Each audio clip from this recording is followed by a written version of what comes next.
Hello everyone, welcome to Deepshik Hayes Academy. I hope every one of you is healthy and fine. So ये हमारा polity series का ही जो हमारे lectures चल रहे हैं उसी का ये लेक्चर नंबर 7 है. ये है बेस्ड ऑन सिटीजनशिप. इसमें हम पढ़ेंगे कि कैसे जो है इंडियन सिटीजनशिप आपको मिल सकती है, कैसे you can lose the Indian citizenship, and also जो OCI हम सुनते हैं ओवरसीज सिटीजन्स ऑफ इंडिया, वो क्या चीज़ है. तो ये सब चीज़ें हम पढ़ने वाले हैं in this upcoming lecture. Alright, so थोड़ा देख लेते हैं कि अभी हमने क्या क्या कवर किया है. So far we have covered the historical background, we have covered making of the constitution, salient features of the constitution, preamble, union and its territory. so ये जो है हमने सब अपने previous lectures में cover कर लिए हैं. so I would recommend आप जो है इनको भी ज़रूर देखें. alright, now we'll continue with citizenship और इसको अभी पढ़ते हैं, समझते हैं. alright, now the first question is who is a citizen. ठीक है, इसको एक एग्जाम्पल से समझते हैं. फॉर एग्जाम्पल आप कोई सोसाइटी या फिर कोई क्लब ज्वाइन करते हैं, फाइन. तो अगर आप उसको ज्वाइन करते हैं तो आप उसके क्या मेंबर बनते हैं, फाइन. इसी तरीके से आपने जैसे इंडियन स्टेट को ज्वाइन किया है, so you have become a member of this Indian state. तो किसी भी स्टेट के मेंबर को क्या बोला जाता है, सिटीजन. ठीक है, तो आपके पास मेंबरशिप है और मेंबरशिप होने से क्या है कि आपके पास सर्टन प्रिविलेजेस आ जाती हैं, ठीक है, जो कि किसी आउटसाइड मेंबर के पास नहीं है. ऑलराइट, तो इसी तरीके से हम सिटीजनशिप को भी ऐसे ही डिफाइन करते हैं. So citizens are full members of Indian state and they owe allegiance to it. Allegiance means they owe loyalty, वो लॉयल है इंडियन स्टेट के लिए, इंडियन कॉन्स्टिट्यूशन के लिए, फाइन. सो ये हुआ Indian citizen. Then they enjoy all civil and political rights. So जैसे हमने कहा कि जब आप किसी सोसाइटी या क्लब के मेंबर बने तो उसने कुछ आपको सर्टन प्रिविलेजेस प्रोवाइड करी जो कि किसी आउटसाइड मेंबर को नहीं है, ठीक है, किसी आउटसाइड पर्सन को नहीं है. इसी तरीके से जो इंडियन कॉन्स्टिट्यूशन है वो भी जो उसके सिटीजन्स हैं उसको कुछ ऐसे प्रिविलेजेस देता है, ठीक है, सम सिविल एंड पॉलिटिकल राइट्स देता है जो कि किसी आउटसाइड या फिर हम कहें किसी नॉन सिटीजन को नहीं मिलती हैं. कॉन्स्टिट्यूशन में नॉन सिटीजन के लिए वर्ड यूज किया जाता है एलियन, फाइन. सो जो एलियन है इसको हम कैसे समझते हैं, अगर एलियन कहीं मेंशन है that means that person is a citizen or a subject of some other state. ठीक है, वो नॉन सिटीजन है and they do not enjoy all the civil and political rights जो कि उस कंट्री के मेंबर्स यानी उस कंट्री के सिटीजन्स को मिलेंगी, वो नॉन सिटीजन्स को नहीं मिलेंगी. ठीक है, इजी. ऑलराइट, नाउ अब जो एलियंस हैं जो हम बात कर रहे हैं ये दो तरीके के रहते हैं, fine. One is friendly alien and the other is enemy alien. ठीक है, सो क्या है friendly alien and enemy alien, fine. Now in friendly alien अगर हम बात करते हैं तो ये क्या है, सब्जेक्ट्स ऑफ दोज कंट्रीज जो कि हमारे साथ जिनके अच्छे रिलेशंस हैं. ठीक है, फॉर एग्जांपल अगर यूएस का है तो यूएस के साथ हम we are not at war, तो उसका जो अगर सिटीजन इंडिया में होगा यूएस का सिटीजन तो वो क्या होगा, एक फ्रेंडली एलियन होगा, फाइन. देन दूसरा क्या है term, enemy aliens. Enemy aliens क्या है, subjects of countries that are at war with India. तो अगर हमारी किसी कंट्री के साथ वॉर चल रही है एंड उसका कोई सिटीजन इंडिया में उस वक्त प्रेजेंट है तो उसको हम कैसे नोटिफाई करेंगे, एज एनिमी एलियन. ठीक है, तो ऐसा नहीं है कि जो नॉन सिटीजन्स हैं उसको कॉन्स्टिट्यूशन कोई राइट या प्रिविलेज नहीं देता है. कुछ ऐसी राइट्स हैं जो कि इन नॉन सिटीजन्स को भी मिलती हैं, पर जो एनिमी एलियंस हैं उनको तो बिल्कुल ही बहुत ही कम राइट्स आप समझिए. ठीक है, फॉर एग्जाम्पल जैसे जो बेसिक राइट है बिल्कुल जो है protection against arrest and detention, ये एक एनिमी एलियन को नहीं मिलेगी. ठीक है, जिस कंट्री के साथ हम वॉर पे है अगर उसका सिटीजन इंडिया में है तो उसको कोई प्रोटेक्शन नहीं है अगेंस्ट अरेस्ट एंड डिटेंशन. तो ये समझना थोड़ा ज़रूरी था क्योंकि जो है कॉन्स्टिट्यूशन में काफ़ी जगह पर अगर आप डिफरेंट आर्टिकल्स पढ़ोगे तो मेंशन किया जाता है कि जैसे ये चीज़ जो है एनिमी एलियन को नहीं मिलेगी, तो अब आपको पता होना चाहिए कि एनिमी एलियन क्या है. ऑलराइट, एंड हम अब फर्दर पढ़ते हैं सिटीजनशिप जो मेंशन है in the constitution of India. Alright, okay, so जो सिटीजनशिप है वो कॉन्स्टिट्यूशन के पार्ट 2 में मेंशन है. पार्ट 1 में हमने पढ़ा था यूनियन एंड इट्स टेरिटरीज जिसमें आर्टिकल आए थे 1 to 4. ठीक है, इसमें है पार्ट 2. इसमें कौन कौन से आर्टिकल्स हैं, इट कंटेन्स आर्टिकल नंबर 5, 6, 7, 8, 9, 10, 11. तो जो कॉन्स्टिट्यूशन के 5 to 11 आर्टिकल्स हैं वो किस पे बेस्ड है, सिटीजनशिप पे बेस्ड है. ठीक है, इन सभी आर्टिकल्स को हम पढ़ते हैं. ऑलराइट, इनको पढ़ने से पहले मैं थोड़ा बता दूं कि जो ये आर्टिकल्स हैं, ये प्रेजेंट हैं, ये हमें उस टाइम की सिटीजनशिप के बारे में बता रहे हैं जो कि eight the commencement of the constitution लोगों को मिली, जो राइट्स मिली, जो सिटीजन बने इंडिया के, क्योंकि इंडिया क्या है, इंडिपेंडेंट हुआ, फाइन, फिर उसका एक कॉन्स्टिट्यूशन बना, फिर कॉन्स्टिट्यूशन ने बताया कि कौन कौन इंडिया का सिटीजन होगा। तो ये जो आर्टिकल्स हैं ये उस टाइम को भी बताते हैं कि जब हमारा जो देश आज़ाद हुआ, कॉन्स्टिट्यूशन बनके तैयार हुआ, तब इंडिया की सिटीजनशिप लोगों को कैसे मिली थी, क्योंकि इंडिया डिवाइड हुआ था, फाइन, कुछ लोग पाकिस्तान गए, कुछ इंडिया रहे, तो कैसे डिफाइन किया गया उन लोगों को जो कि उस टाइम पर जो है इंडिया के सिटीजन बने। ठीक है, so we will start with article number 5। Fine, so article 5 क्या बोलता है, citizenship at the commencement of the constitution. So ये हमने पहले बात कर चुके हैं, कमेंसमेंट जो डेट है कॉन्स्टिट्यूशन में, कौन सी डेट है ये, इट इज़ 26 जनवरी 1950। जो कॉन्स्टिट्यूशन, जब कभी भी आप कॉन्स्टिट्यूशन में वर्ड पढ़ेंगे कमेंसमेंट ऑफ द कॉन्स्टिट्यूशन, इसके पीछे जो डेट रहता है वो कौन सा रहता है, 26 जनवरी 1950।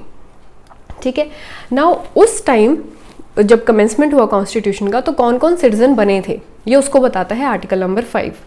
तो कौन बने थे, eight the commencement every person who has his domicile in the territory of India. ठीक है, सो अगर आपका कोई घर है, ठीक है, इंडिया में अगर घर है तो वो डोमिसाइल हो गया, so you have the citizenship of India. And और क्या है साथ में, who was born in the territory of India. ठीक है, तो ये और भी चीज़ें हैं जो कि उसमें रिक्वायर्ड थी, either of whose parents was born in the territory of India, who has been ordinarily resident in the territory of India for not less than 5 years immediately before the commencement.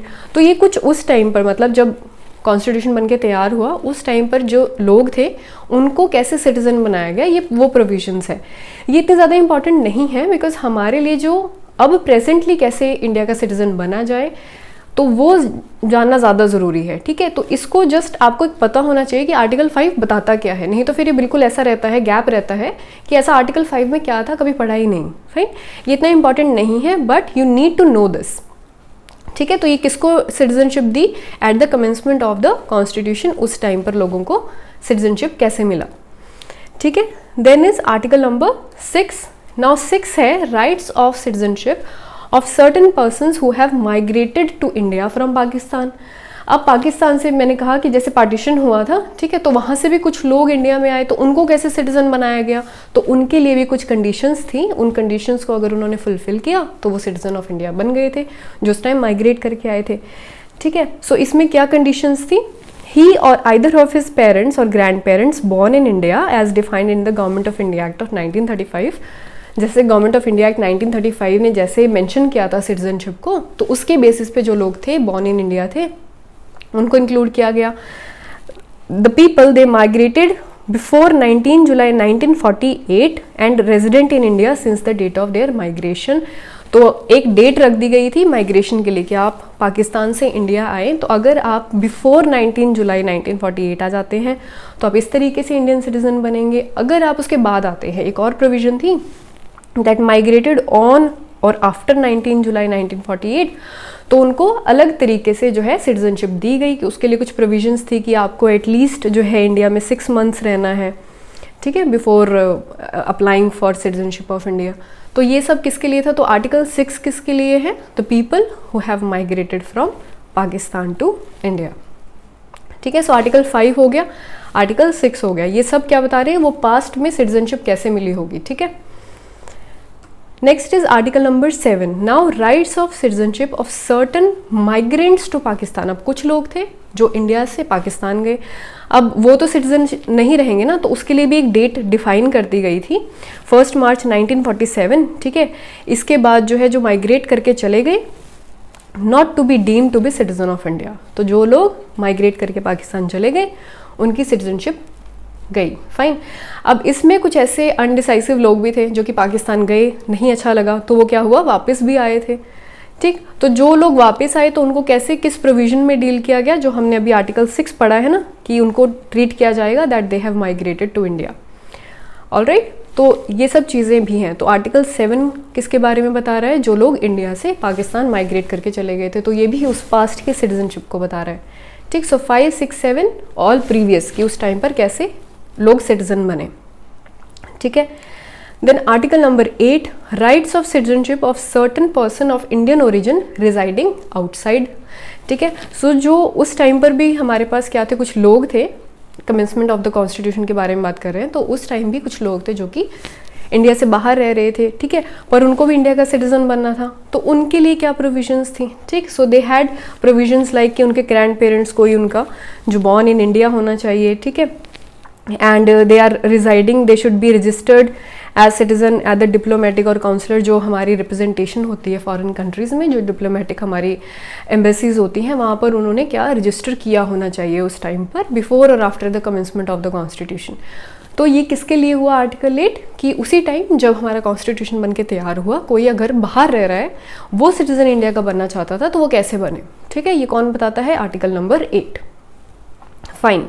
Now 5, 6, 7, 8 इन सब articles ने क्या आपको बताया कि जब हमारा constitution की commencement हुई, दैट इज 26 जनवरी 1950, उस दिन जो है कौन कौन सिटीजन बने और कैसे बने। उसमें से कुछ लोग थे माइग्रेट करके गए, कुछ वापस आए, तो उनको कैसे इंडिया की सिटीजनशिप मिली।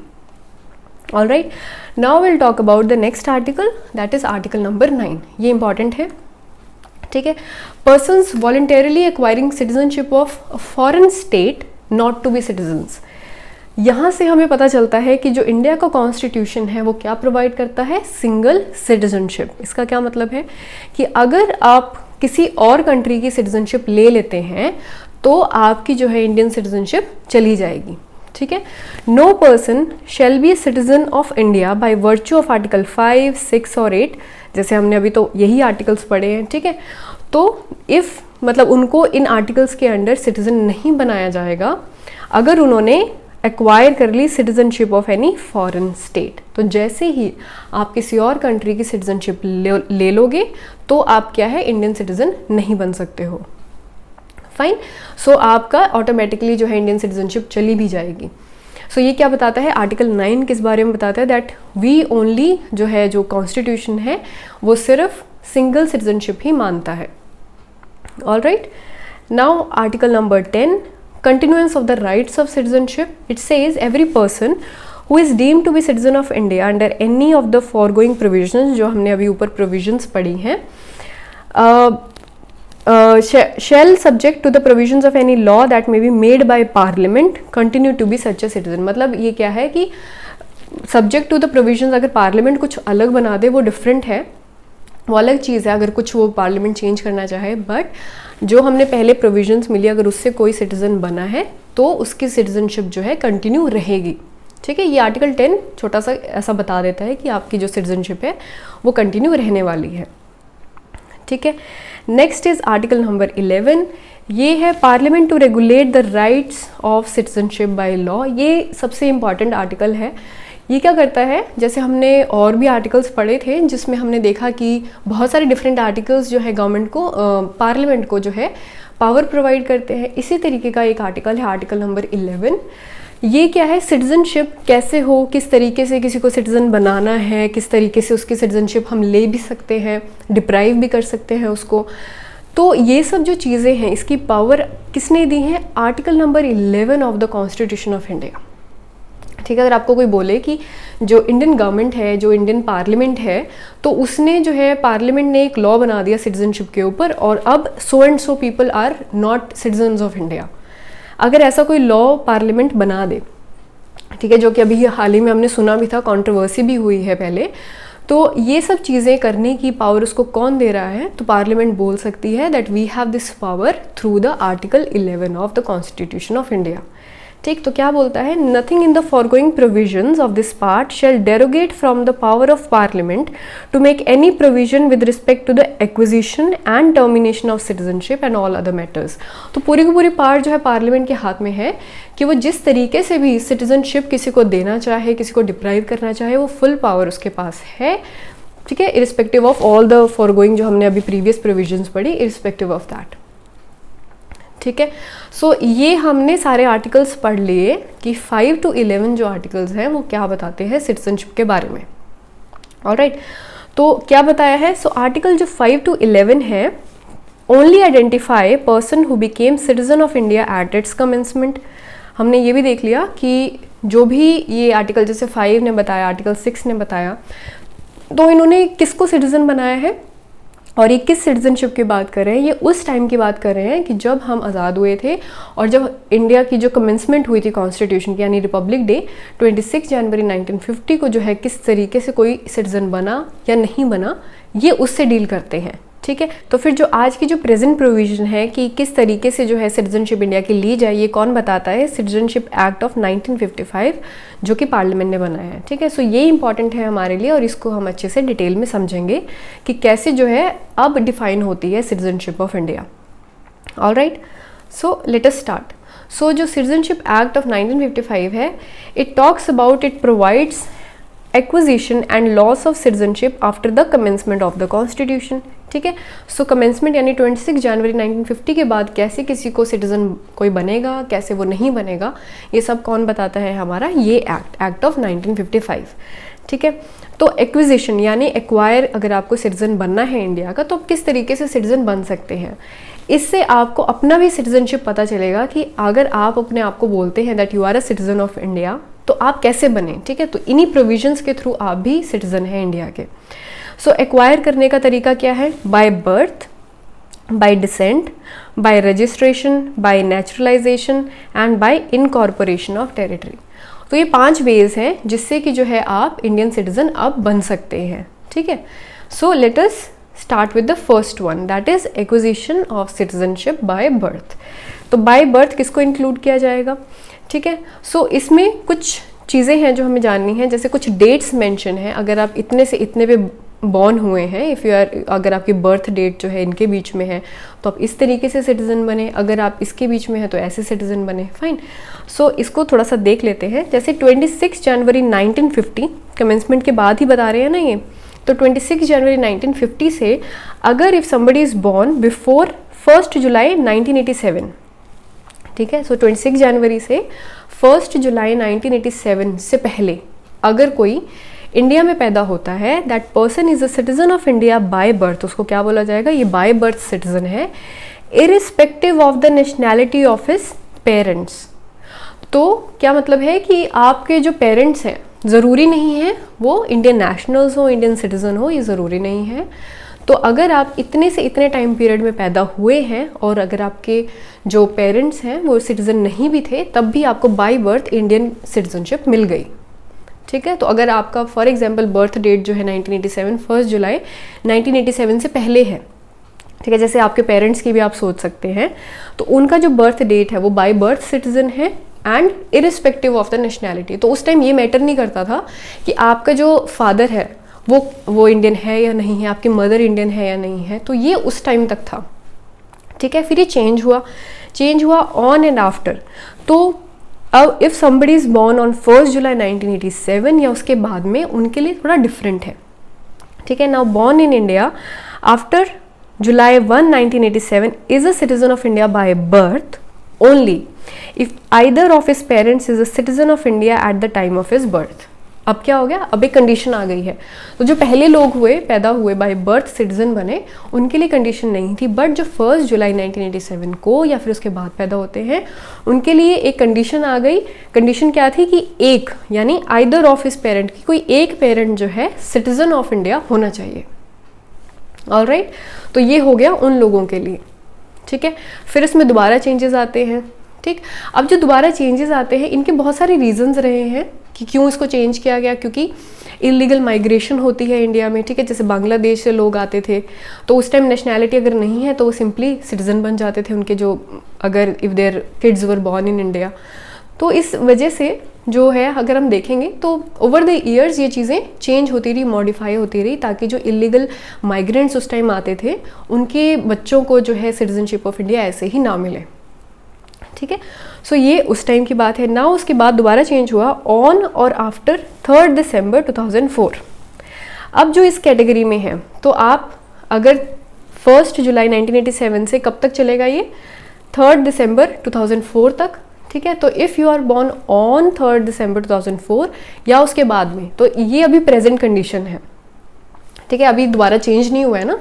तो अभी क्या कंडीशन है कि born in India on or after December this considered a citizen of India by birth only if both of their parents are citizens of India or one of whose parents is a citizen of India and the other is not an illegal migrant at the time of the birth. इसका क्या मतलब है? तो मैंने बताया ना कि illegal migration होती थी तो फिर उनके बच्चे जो यहाँ पे पैदा होते थे वो सिटीजन बन जाते थे इंडिया का ऑटोमेटिकली। तो ये ओवर द ईयर्स चेंज करने पड़े, ये चीज़ें चेंज करनी पड़ी, ठीक है। तो ऐसे ही जो अब प्रेजेंट कंडीशन है उसमें आप बाय बर्थ अगर कोई इंडिया में पैदा होता है तो बाय बर्थ सिटीजन बन सकता है इंडिया का। उसके लिए क्या चाहिए कि बोथ ऑफ देयर पेरेंट्स, दोनों जो पेरेंट्स हैं वो क्या होने चाहिए? सिटीजन ऑफ इंडिया होने चाहिए, ठीक है। और या फिर वन ऑफ उस पेरेंट, एक तो है सिटीजन ऑफ इंडिया और जो दूसरा है वो कोई इलीगल माइग्रेंट नहीं है eight the time of their birth, ठीक है। तो ऐसा नहीं है कि अगर कोई वेस्ट बंगाल में है, वेस्ट बंगाल का वो तो सिटीजन ऑफ इंडिया हुआ, ठीक है, और बांग्लादेश से कोई आता है एंड जो है then there is a child, तो वो जो है इंडियन सिटीजन नहीं बनेगा क्योंकि वो इलीगल माइग्रेंट है बांग्लादेश से, ठीक है। तो इसको ही प्रिवेंट करने के लिए, क्योंकि असम में आप पढ़ोगे इसका जो है बहुत बड़ा इशू बना, तभी जो है एनआरसी जो है ऑर्डर की गया था असम में ही एंड असम अकॉर्ड भी साइन हुआ था, ठीक है। तो ये बहुत बड़ा इशू है उस एरिया में। तो इस वजह से जो है अब हमारा जो प्रेजेंट कंडीशन है कि बाय बर्थ आप सिटीज़न कैसे बन सकते हैं, तो वो कैसे बन सकते हैं कि आपके दोनों पेरेंट्स सिटीज़न ऑफ इंडिया होने चाहिए एंड या फिर एक पेरेंट सिटीज़न होना चाहिए इंडिया का एंड दूसरा इलीगल माइग्रेंट नहीं होना चाहिए, ठीक है। So this is the present status कि बाय बर्थ अगर आपको सिटीजनशिप लेनी है इंडिया की, ठीक है। तो आप इन तीनों प्रोविजंस में देख सकते हैं कि आपके बर्थ डेट के हिसाब से आप इंडिया के सिटीजन कैसे बने bye birth. Alright, fine. And also इसमें बता दें कि जैसे फॉरेन डिप्लोमेट्स होते हैं, फाइन, तो उनके भी अगर if their kids are born in India तो उनको सिटीजनशिप बाय बर्थ नहीं मिलती है, ये एक एक्सेप्शन है, ठीक है। And also if there is an enemy alien के हम ऑलरेडी डिस्कस कर चुके हैं कौन होते हैं, तो अगर उनके साथ भी ऐसा होता है if their kids are born in India, उनको भी जो है इंडिया सिटीजनशिप नहीं देगा by birth. Alright, so this was about acquisition as per the act of 1955, ठीक है। ऑलराइट, सो नेक्स्ट बात करते हैं, अगर आपको इंडियन सिटीजनशिप चाहिए बाय डिसेंट, अब ये किन लोगों के लिए है? अब जो हमने पहले बात करी वो तो लोग हैं जो कि they are born in India, तो अगर कोई भी आज इंडिया में पैदा हो रहा है तो उसको कैसे सिटीजनशिप मिल रही है? Now this by descent is for people who are born outside of India, ठीक है। अगर इंडिया से बाहर कोई पैदा होता है तो उसको कैसे इंडियन सिटीजनशिप दिलाई जाए, उसको कैसे मिलेगी, ठीक। तो ये भी ओवर द ईयर्स चेंज हुआ है, तो इसको भी थोड़ा देख लेते हैं। सो फर्स्ट थिंग क्या है? A person born outside India on और आफ्टर 26 जैन, सेम डेट, ठीक है, बट बिफोर 10th दिसंबर 1992। अब जो लास्ट वाला केस था उसमें क्या था? इट वॉज 1 जुलाई 1987, ठीक है। इसमें बस थोड़ा सा ये आपको ध्यान में रखना है कि यहाँ पर डेट थोड़ा चेंज होता है, दैट इज बिफोर 10th दिसंबर 1992। अब डिसेंट मतलब if somebody is born outside India तो ऑन और आफ्टर 26 जैन से लेकर बिफोर 10th दिसंबर 1992, ठीक है, they can become a citizen of India by descent. Descent से बनेंगे वो। डिसेंट क्या होता है कि आपका कोई पेरेंट ग्रैंड पेरेंट जो है इंडियन सिटीजन रहा हो, ठीक है, उस तरीके से। So they can become citizen of India by descent if his father was a citizen of India at the time of his birth. तो अगर आप इस पिक्चर को भी देखें, इस पिक्चर से भी थोड़ा समझ सकते हैं कि जैसे दिस लिटिल बॉय, ठीक है, for example he was born outside India, किसी कंट्री में पैदा हुआ है and his father is an Indian citizen, ठीक है, एंड मदर जो है वो फॉरनर हो सकते हैं, फाइन। सो अगर फादर इंडियन सिटीजन है eight the time of his birth और वो अप्लाई करते हैं इंडिया की सिटीजनशिप लेने के लिए, ठीक है, so he can become an Indian citizen by descent, ठीक है, प्रोवाइडेड कि वो जो है इस स्लैब में होने चाहिए कि उनका जो बर्थ डेट है 26 जैन से लेकर 10th दिसंबर 1992 तक होना चाहिए, फादर इंडियन सिटीजन होने चाहिए, ठीक है। सो ये प्रोविजन उसके लिए है। नाउ नेक्स्ट इसमें क्या आया? A person born outside India on और after 10th December is considered citizen if either of his parent is a citizen of India at the time of birth. तो अभी क्या है, ऊपर वाला जो था ना उसमें थोड़ा सा ही चेंज हुआ है कि पहले तो बोला कि फादर सिटीजन होना चाहिए, ठीक है, इसमें थोड़ा सा आप कह सकते हो कि थोड़ा मॉडर्नाइज हो गया कि कोई भी पेरेंट सिटीजन हो इंडिया का, ठीक है। तो जैसे आप देख रहे हैं कि ये जो मदर है शी इज़ इंडियन, ठीक है, and this is a foreigner. तो अगर इनका जो है this kid, if this kid wants to become a citizen of India by descent, तो कैसे बनेंगे वो, उनको अप्लाई करना होगा एंड आइदर कोई भी पेरेंट जो है इंडिया का सिटीजन हो वो बन जाएंगे इंडियन सिटीजन बाय डिसेंट, ठीक है। ये कब तक है, 10 दिसंबर से लेकर आगे तक, कब तक, 3 दिसंबर 2004 तक। ऑलराइट, तो अब क्या है जो प्रेजेंट प्रोविजन है ऑन और आफ्टर। तो अब आप सोच रहे होंगे कि अब ये इतनी सारी जो है जब ये चेंज होती गई तो हम जो फाइनली चेंज होके आ गई हम उसको क्यों नहीं पढ़ रहे हैं, ठीक है ना, कि हम सीधा यही क्यों ना देखें कि ऑन एंड आफ्टर जो 3 दिसंबर 2004 है अब कैसे मिल रही है, वही देख लेते हैं। ये हम पुराने प्रोविजन इसलिए देख रहे हैं because if somebody is born, ठीक है, वो पहले पैदा हुआ है इस डेट से, तो उसको अगर सिटीजनशिप चाहिए बाय डिसेंट, ठीक है, वो इस कैटेगरी में नहीं आएगा ना फिर ऑन एंड आफ्टर 3 दिसंबर 2004 वाली, अगर वो इससे पहले पैदा हुआ है तो उसके लिए एक डिफरेंट प्रोविजन लगेगी। Alright, so these are the provisions under this act, ठीक है। सो ऑन और आफ्टर 3 दिसंबर 2004 अब गवर्नमेंट ने क्या कर दिया है, now if a person is born outside India shall not be a citizen of India by descent unless the birth is registered at an Indian consulate within the year of the date of birth, ठीक है, within 1 year।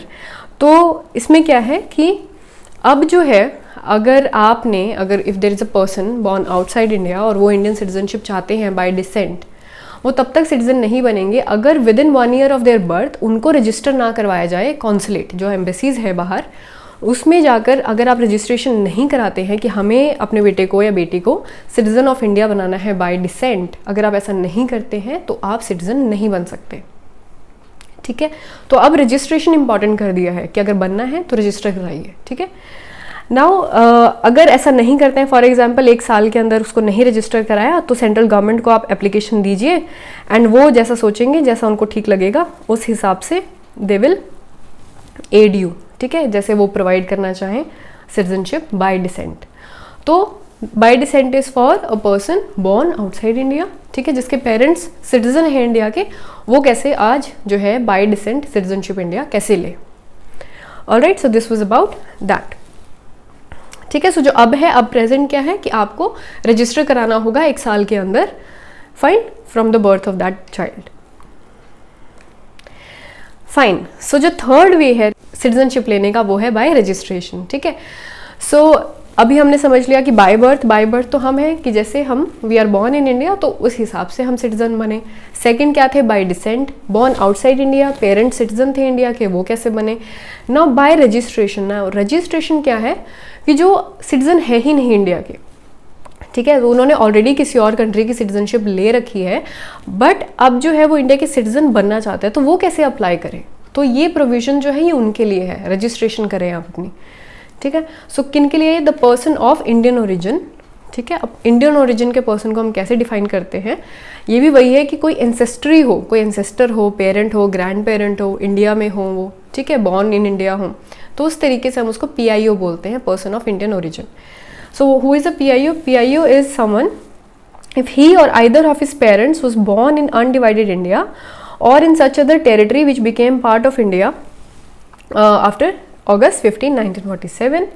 तो ये क्या है कि कभी पुराने जो है इंडिया का कभी वो पैदा हुए हो इंडिया में, ठीक है, तो सिटीजन उनका होना इंपॉर्टेंट नहीं है इसमें, क्योंकि वो खुद ही सिटीजन नहीं है इंडिया के, बट वो आज जो है इंडिया की सिटीजनशिप चाहते हैं, ठीक। तो वो अपनी एंसेस्ट्री दिखा सकते हैं कि सो and so my parents were born ऐसे ऐसे, तो इस तरीके से जो है हमें आप जो है इंडिया की सिटीजनशिप आप दे दीजिए। ऑलराइट, तो इसके लिए क्या करना पड़ेगा, उन्हें फॉर्म लेना पड़ेगा, रजिस्टर कराना पड़ेगा, अपने आप को अप्लाई करना पड़ेगा, fine. And before making such application they should B resident in India for 7 years, ठीक है, 7 साल आप इंडिया में रहे। ऑलराइट, तो ये PIO क्या है, PIO क्या है, ये ऑलरेडी सिटीजन है किसी और कंट्री के, इनको अब इंडिया की सिटीजनशिप चाहिए, तो उसके लिए क्या करें, ठीक है। सो 7 साल जो है इंडिया में रहिए एंड देन अप्लाई कीजिए। जो आपको सिटीजनशिप मिलेगी वो कैसे मिलेगी, through registration. Alright, now there are other people also, देखिए, a person of full age and capacity whose parents are registered as citizens of India, कि उसके पेरेंट्स ने भी कभी अपने आप को ऐसे ही इंडिया का सिटीजन रजिस्टर कराया होगा। फुल एज एंड कैपेसिटी होता है कि 18 साल या 18 साल से ऊपर, ठीक है, तो उनके पेरेंट्स ने भी कभी अपने आप को ऐसे रजिस्टर करा रखा है एज सिटीजन ऑफ इंडिया, तो वो भी अप्लाई कर सकते हैं।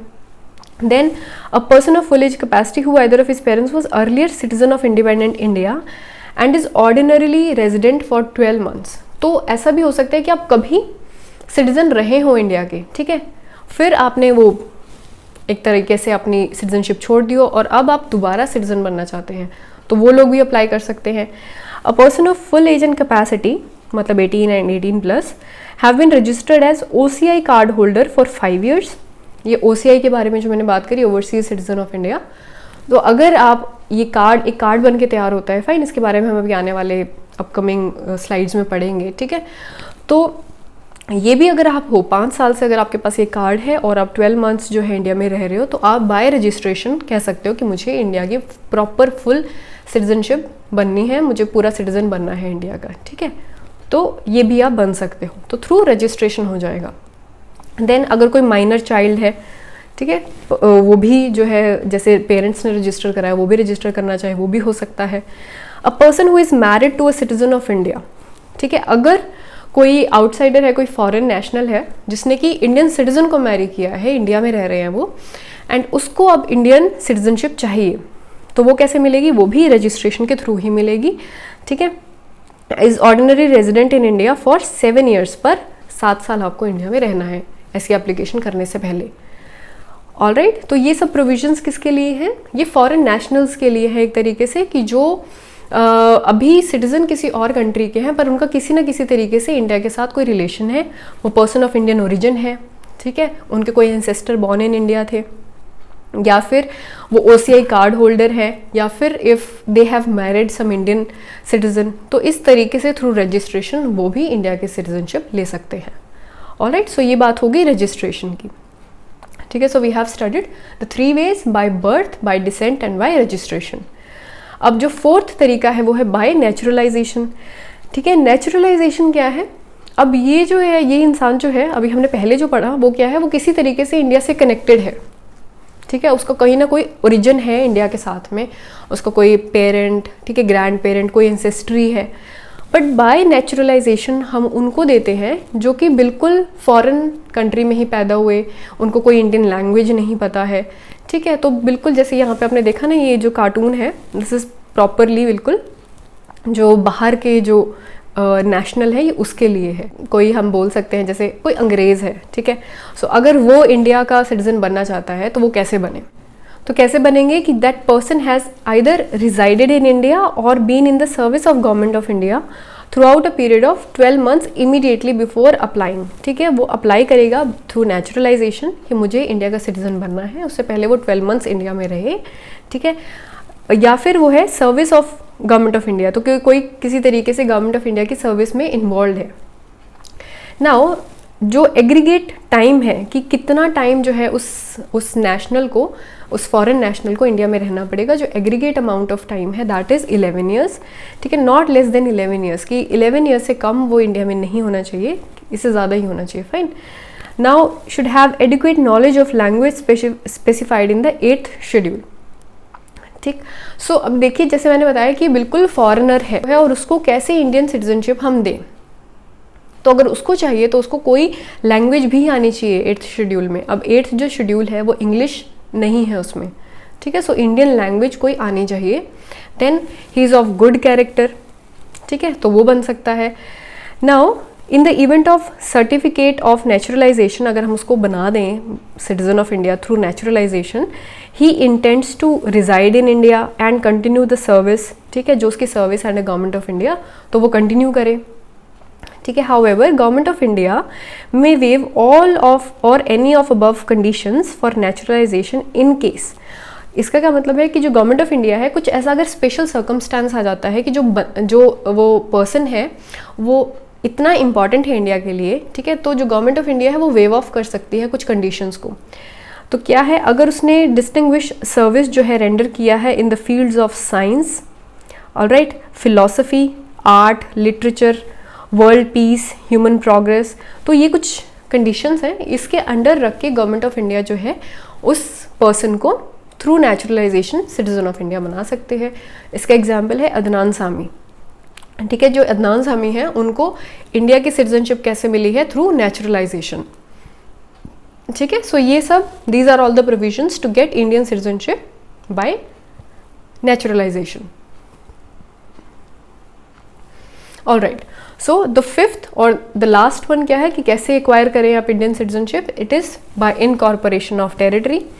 मान लीजिए कि कोई बाहर की जो टेरिटरी है, फॉरेन टेरिटरी है, अब इंडिया ने एक्वायर कर ली है, तो उसके जो मेंबर्स हैं, जो उसके पीपल हैं, how they will become the citizen of India. ठीक है, वो इसमें मेंशन है। If any foreign territory becomes a part of India, the government of India specifies the persons who among the people of territory shall be the citizens of India। तो हम notify कर सकते हैं गवर्नमेंट ऑफ इंडिया कि अब जो ये लोग हैं जो कि इंडियन टेरिटरी में आए हैं, इनको हम सिटीजन ऑफ इंडिया बनाएं। Such person becomes citizen of India from the notified date। ठीक है, for example when Pondicherry became a part of India, the Government of India issued citizenship Pondicherry order of 1962। ठीक है, तो इसी तरीके से जब पौंडीचेरी जो है इंडिया का पार्ट बना था, तो ऐसा एक ऑर्डर जो है गवर्नमेंट ऑफ इंडिया सीधा नोटिफाई करे कि अब जो है ये इंडिया के सिटीजन बन चुके हैं थ्रू इनकॉर्पोरेशन ऑफ टेरिटरी। सो अगर हम पूछें आपसे कि आप जो है इंडिया के सिटीजन कैसे हैं, तो आप बता सकते हो whether you are a citizen of India by birth और बाय डिसेंट और बाय रजिस्ट्रेशन और बाय नेचुरलाइजेशन और by incorporation of territory. So ये 5 वेज हैं जिससे आपको आपकी सिटीजनशिप मिली है। ठीक है, इसमें आप स्पेसिफाई कर सकते हो कि आपको कैसे मिली है। ठीक है, so these are all the ways how to acquire the citizenship of India under the citizenship act of 1955। Fine, so हमने कर लिया कि जो एक्वायर करने का तरीका है, we have studied about that. ठीक है, एक्विजिशन कैसे हो सकती है? Through all these ways. Now अब यही जो एक्ट है ये क्या बताता है? लॉस ऑफ सिटीजनशिप, कि अगर आप सिटीजन हैं और आप जो है आने वाले टाइम में सिटीजनशिप लूज भी कर सकते हैं, तो वो कैसे होगा वो भी यही एक्ट बताता है। सो the first thing is through renunciation, through termination and deprivation. ये 3 वेज हैं जिससे जो है you can lose the citizenship of India. ठीक है, 3 तरीकों से आप जो है अपनी सिटीजनशिप लूज कर सकते हैं। So the first is by renunciation. अब रिनाउंसिएशन क्या है? Any citizen of India full age and capacity make a declaration renouncing his Indian citizenship, कि मैं डिक्लेयर करूं, मैं गवर्नमेंट ऑफ इंडिया को एक डिक्लेरेशन दूं कि I am giving up my Indian citizenship. अगर आप ऐसा करते हैं then the person ceases to be a citizen of India, वो अब इंडिया के सिटीजन नहीं रहेंगे। ठीक है, but if such a declaration is made during a war in which India is engaged, तो अगर कोई वॉर चल रही है और वॉर के दौरान ही मैं बोलूं कि मुझे इंडियन सिटीजन नहीं रहना है, ठीक है, उसके लिए जो है गवर्नमेंट विदहेल्ड कर सकती है अभी आपको रिनाउंस करने से। ठीक है, सो ये भी प्रोविजन है उसमें mention. Further, when a person renounces their citizenship, every minor child of that person also loses Indian citizenship। तो अगर आपने रिनाउंस कर दिया और if there is a minor child with you, तो वो भी जो है अपनी इंडियन सिटीजनशिप लूज कर देंगे। However when such a child attains age of 18, तो वो दोबारा से, जैसे हमने डिफरेंट वेज बताया ना एक्वायर करने के, वो किसी भी वे से दोबारा एक्वायर भी कर सकता है। ठीक है, so this is the provision through renunciation. Renunciation क्या है? मैं ही डिक्लेरेशन करूं गवर्नमेंट ऑफ इंडिया को that I am renouncing my Indian citizenship. ठीक है, so this is by renunciation. Now next is by termination. Now termination का क्या मतलब है कि द इंडियन सिटीजन, अगर टर्मिनेशन वर्ड से ही पता चल रहा है कि टर्मिनेट हुआ है उसका, ठीक है, उसने खुद डिक्लेयर नहीं करा है, उसका टर्मिनेट हुआ है ये citizenship. Now, if any citizen voluntarily acquires the citizenship of another country, his Indian citizenship automatically terminates। जैसे ही आप किसी और कंट्री की, फॉर एग्जांपल यूएस, कनाडा के सिटीजन बनते हैं, आपकी इंडियन सिटीजनशिप ऑटोमेटिकली टर्मिनेट हो जाती है। तो अगर आप कहें कि मैं क्यों नहीं रहा इंडियन सिटीजन, अगर मैंने कैनेडियन सिटीजनशिप ले ली, तो why I am not an Indian citizen any more, तो गवर्नमेंट आपको दिखाएगी कि सिटीजनशिप एक्ट ऑफ 1955 में थ्रू टर्मिनेशन आपकी सिटीजनशिप ले ली गई है। ठीक है, so this is mention in that. Now this provision does not apply during war in which India is engage. तो एक एक्सेप्शन है, अगर वॉर चल रही है तो इस तरीके की जो है चीज़ें नहीं होंगी, विद हेल्ड कर सकते हैं government. All right, now next is by deprivation, इससे भी जो है आपकी सिटीजनशिप जा सकती है। Now it is compulsory termination of Indian citizenship by the central government. ये क्या है, ये गवर्नमेंट खुद ही एक्शन ले रही है आपकी सिटीजनशिप टर्मिनेट करने का, ठीक है। कुछ ऐसे सर्कमस्टेंसेस आए हैं जिससे कि आपको आपकी सिटीजनशिप से डिप्राइव किया जा रहा है। उसके क्या रीजंस हो सकते हैं? The citizen has obtained the citizenship by fraud, किसी फ्रॉड के थ्रू आप इंडिया के सिटीजन बने हैं, ठीक है। फॉर एग्जाम्पल आप इलीगल माइग्रेंट थे, ठीक है, पर आपने ऐसा शो नहीं करा और आज आप सिटीजन बन गए हैं, तो ये फ्रॉड हुआ, ठीक है। इस तरीके से आपको डिप्राइव किया जा सकता है। The citizen has shown disloyalty to the constitution of India, तो ये भी एक बहुत इंपॉर्टेंट प्रोविजन है कि अगर हम सिटीजन ऑफ इंडिया बोलते हैं अपने आप को, we owe allegiance to the constitution of India, हम लॉयल्टी देते हैं कॉन्स्टिट्यूशन को, इंडिया को, ठीक है। So if you have shown any disloyalty तो आपकी सिटीजनशिप ले ली जा सकती है। The citizens have unlawfully traded or communicated with enemy during a war, तो ये तो प्रोविजन होना भी चाहिए, ठीक है, कि अगर आप एनिमी के साथ में हैं तब भी आपको एज अ सिटीजन आपको फुल राइट्स नहीं मिलेंगे। The citizen within 5 years after registration or naturalization been imprisoned in any country for 2 years, कि सिटीजन आप बन गए और प्रिजन हो गया आपको किसी और कंट्री में, तो ये भी अच्छा नहीं है, fine. Citizen has been ordinarily resident out of India for 7 years continuously, कि सिटीजनशिप लेने के बाद आप बाहर रह रहे हैं, ठीक है। सो ये काफ़ी चीज़ें हैं कि जिससे कि जो है इंडियन गवर्नमेंट खुद ही आपकी सिटीजनशिप डिप्राइव कर सकती है। Alright, so these are the ways in which you can lose the citizenship of India through the Citizenship Act of 1955. तो हमने देख लिया कि acquire कैसे करना है, हमने ये भी देख लिया कि उसको lose भी कैसे किया जा सकता है। Fine, so this was all about the citizenship. Now इसमें हमने बात करी थी एक और point की, that is overseas citizen of India, ठीक है। इसको थोड़ा सा समझ लेते हैं बिकॉज इसके ऊपर क्वेश्चंस भी पूछे जाते हैं, ठीक है। अब हमने बात करी इन आर्टिकल 9 क्या कहता है कि इंडिया जो है सिर्फ सिंगल सिटीजनशिप प्रोवाइड करता है, ठीक है। अगर जैसे ही अभी हमने डेप्रीवेशन में भी देखा और जैसे ही टर्मिनेशन में भी देखा कि जैसे ही आप किसी और कंट्री की सिटीजनशिप एक्वायर करते हैं आपकी इंडिया की ऑटोमेटिकली टर्मिनेट हो जाती है थ्रू टर्मिनेशन, ये हमने देख लिया। तो ये ओवरसीज सिटीजन्स ऑफ इंडिया क्या है, क्या इनके पास कोई डुअल सिटीजनशिप है, तो इसको आप समझते हैं, ठीक है। Now there was a demand, अब जो इंडियन डायस्पोरा है, डायस्पोरा क्या है, जो इंडियन ओरिजिन के पीपल हैं जो बाहर रह रहे हैं, उनके पास they are not citizens of India, ठीक है, but they are residing in other countries, their home countries, जो आज उनके होम कंट्रीज हैं ना। उनसे एक डिमांड है कि हम जो है इंडियन ओरिजिन से तो हैं, we are people of Indian origin, तो हमें इंडिया के साथ बेटर कनेक्शन चाहिए, बेटर कनेक्ट चाहिए, ठीक है।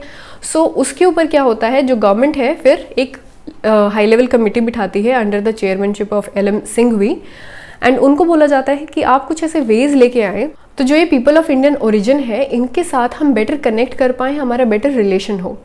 अब इसको समझने में आपको इसको समझना होगा, जैसे कि जो ये PIOs हैं ये इंडियन सिटीजनशिप नहीं मांग रहे हैं, ये बाहर ही कंट्री के सिटीजन रहना चाहते हैं, but they want certain privileges, कि जैसे कंट्री तो हमारी इंडिया ही है, ठीक है, हम ओरिजिन तो यहीं से हैं, कोई हमारे एंसेस्टर यहीं से थे, तो हम इंडिया के साथ बेटर इंटरैक्ट करना चाहते हैं, हम इंडिया आते हैं तो हमें थोड़ा रहता है कि हमारा रिलेशनशिप बेटर हो हमारी होम, इस तरीके से हमारी इंसेस्ट्रल लैंड के साथ, फाइन। तो ये जो कमेटी है इसने कुछ मेजर्स रिकमेंड करे and they submitted their report in January 2002। इनके रिपोर्ट सबमिट करने के बाद जो हम एक्ट पढ़ रहे थे, एक्ट ऑफ 1955, इसमें कुछ चेंजेस लाए गए, अमेंडमेंट की गई। कब अमेंडमेंट हुई, 2002 में अमेंडमेंट हुई, फिर 2005 में अमेंडमेंट हुई, ठीक है। They made provision for acquisition of overseas citizenship of India. तो क्या लेकर आए, क्या रिकमेंडेशन हुई कि ये जो PIOs है ना, इनको हम एक ओवरसीज सिटीजनशिप देते हैं, एक OCI का स्टेटस देते हैं, ये वहीं से आया है, ठीक है। सो किनको दिया ये, all countries except Pakistan and Bangladesh. तो बाकी सब कंट्रीज से जो भी पीपल ऑफ इंडियन ओरिजिन है उनको हम एक कार्ड देते हैं जिसको बोलते हैं OCI कार्ड, ठीक है। तो इससे क्या होगा, हम उनको पहचान पाएंगे that they are people of Indian origin, and कुछ जो है उनको बेनिफिट्स देंगे अगर वो इंडिया आते हैं, fine.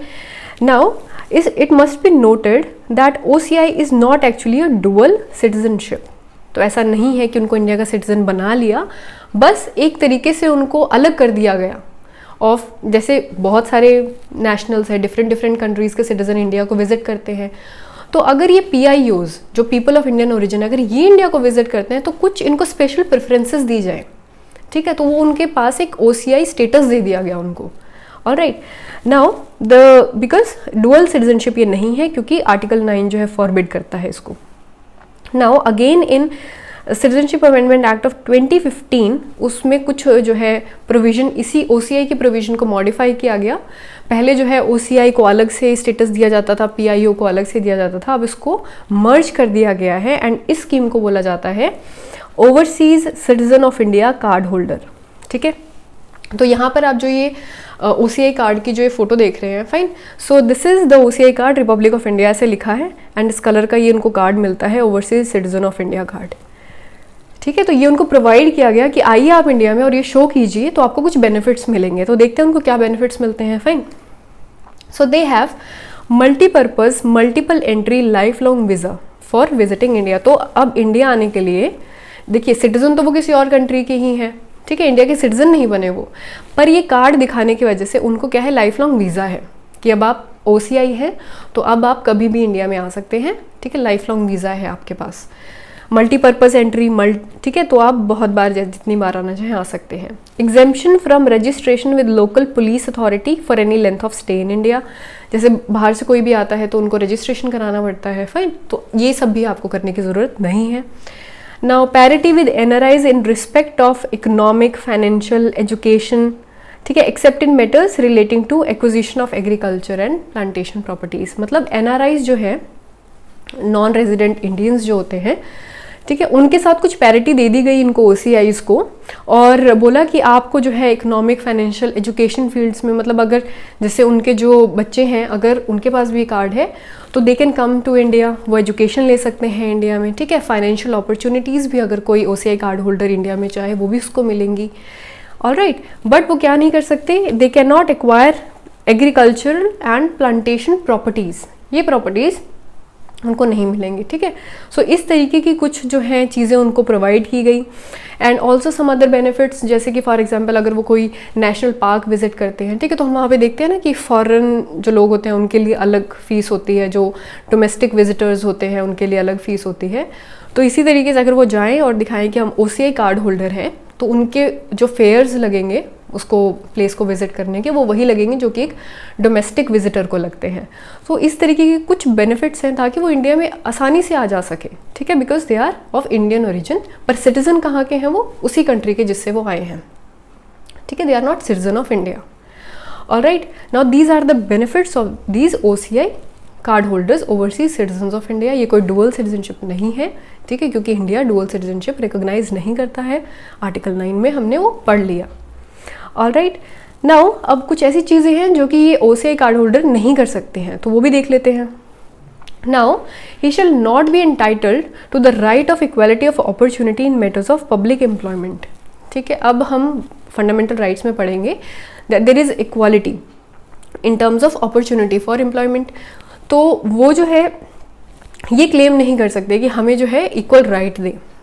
Fine, then they are not eligible for election as president और वाइस प्रेसिडेंट। ठीक है, इसके इलेक्शन में भी नहीं वो they are not eligible for appointment of as a जज ऑफ सुप्रीम कोर्ट या हाई कोर्ट, ये भी नहीं बन सकते वो। They are not entitled for registration, तो वो वोट भी नहीं कर सकते।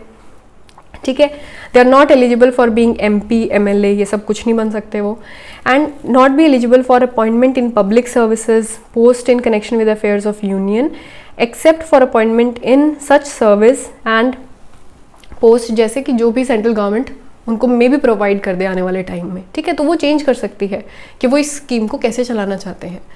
Alright, so these are all the things that we need to study about citizenship.